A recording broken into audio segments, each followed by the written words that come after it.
Hello and welcome to another video in our YouTube channel. In this time, we're going to talk about external tables. External tables are very useful for things. One of them is to log data, to transform, to virtualize. This functionality is very useful in Azure, like instance. When you are in a SQL Server locally, you can have a multiple database in the same instance, and you can use data from one to another. Example, if I in this database and I want to use some information from this one, maybe information like this one, like customer. I just need, you see, I'm in another database, but I want information from this test data. If I select from this database, from this table, sorry, I, I don't have this object in this database, but I just need to put the full path to the table using the database name and everything. And I'm going to have information from this table in a remote database in the same instance. But in Azure, this is different because Azure see each database like a different instance. So for solve this problem, if I let me close this one, I have this table in this SariDB, and I have this SariDB too. If I want to get information from this customer, I can't just select from, because Axure don't understand this. So we need to use this approach, like we talk here, the external table. So external table is I can use the external table just to get this data from here in this database. So we're gonna next. The first we have this we have 5 steps to do this. And the first one is to create a master key. A master key is like a key. Is a key for store all the information security in your database, because this information is persisting in the database. When you create for the first time, this is gonna stay in the database forever. If you drop, you can have a, you can create a new one, but this is the idea. You have to create a master key. I already create a master key, but this is the command to create a master key, and you put a password on it. So if I run it again, I have a master key already in the database.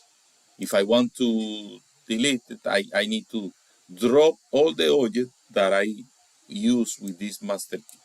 For this time, I just want you to understand that if you don't create a master key, you can not go to the step 2. Okay, the step 2 is to have a database credential. This database credential or scope credential is for connect to this instance that you're gonna connect in this remote database. So if I have a database here and I need to connect to this, I need to the credential to the user and password that is possible to connect to this database. I already create a new one. This name you're gonna use in the step 3, so you need to have this name. If I create this one, I try to create this one, I already have uh, this credential created. So like I said before, master key and credential are persistent. So if you create one time, you're gonna have all the time. Then the next step is to create a data source. Data source means that you're gonna put the where is this database and what you want to do with this database.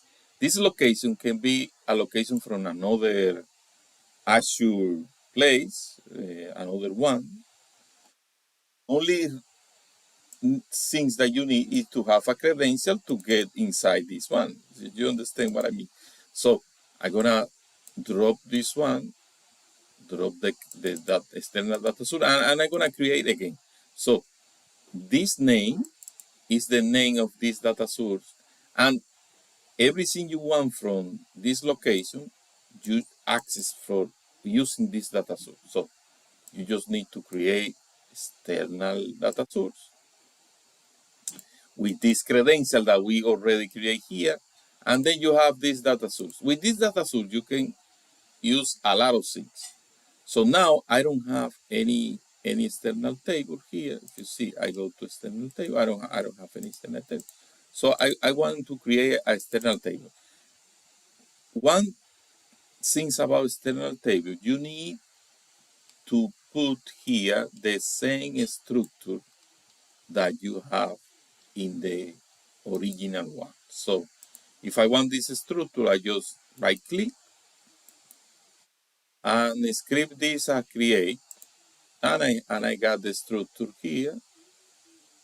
Let's see in a few seconds. And you take this structure and put over there and create external table with the same structure, because if you want to get information from here, you have to have the same fields, the same types, and everything that you have in the source table. You see, I just need this body, because I can put another name over there, and I'm putting the same name, but I can put another name here. So it's no. And then the magic is data source. I'm gonna create this external table using this data source. You remember the data source is the place that this table receives. Okay, so I'm gonna create this data source, this external table using this data source. So now I have this. So in this database, if I refresh, I'm gonna have an external table. You see, with the same structure that have the original one. You see, I have the same column, and and I can immediately query the information. I top 5 customer from customer table. So, but these customers are located in the but here I'm in the second database, but I'm taking information from the first one. Using this approach, you can have tables, you can have view, you can have different objects as external table, because this approach see views like a table, so you can have external tables pointing to a view, uh, and you use the same techniques. Sorry. Uh, the only things that I have to tell you is that you need the, the first 3 steps for each, and then you can begin to create external table as you decide from tables and from views. Okay, so that's all from this video. I hope this helpful. Stay tuned from the next one. See you in the next video.